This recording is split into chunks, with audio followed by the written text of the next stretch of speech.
All right, time now for our rants and raves. I'm going to start with Jon.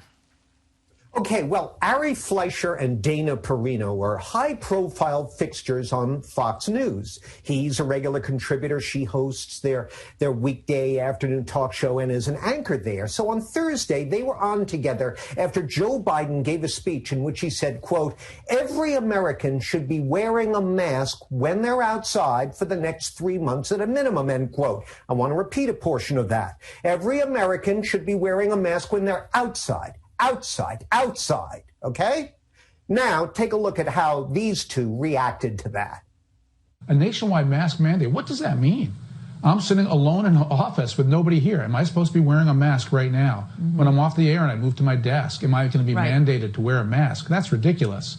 And so and they weren't specific, right? They just said questions? Mask mandate. They didn't say when you're in public, out on the street or whatever. It was very vague. The other thing that Kamala Harris... And then you noticed he left without taking... Yeah, they left without taking questions. any questions to explain it. Are you kidding me?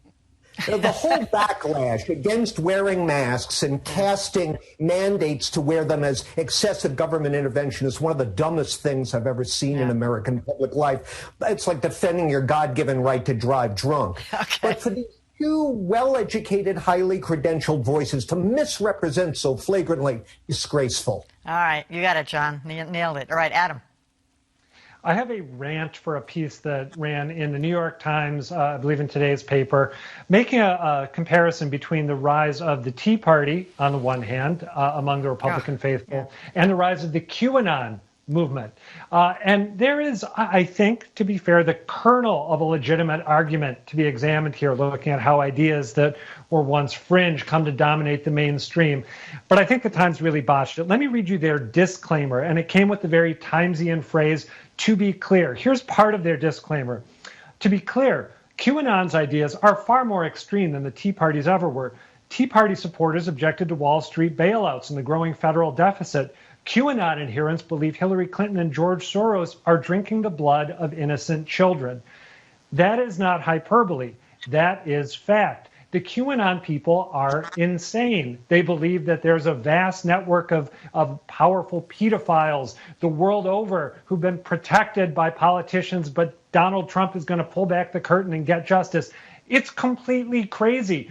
That is the headline. That's not the disclaimer. And any story that risks normalizing QAnon, to which, by the way, a growing number, disturbing number of Republican congressional candidates are expressing sympathy or fealty, anything that normalizes that is terrible. All right, Dan. I have a big rant for Tribune Publishing, which announced this week that they are going to be closing the newsroom and office at the legendary New York Daily News, the quintessential city tabloid, a great paper that's been around for decades. Now, the Daily News has fallen on hard times, but not only is Tribune closing the Daily News offices, they're saying that there's a good chance that they'll never have a newsroom again and reporters will be working at their home or whatever. This is a trend that is taking place around the country. One of the other newsrooms that was closed this week was the Capital Gazette, the paper in Annapolis that suffered the terrorist attack a few years ago. Just terrible. All right, Callie.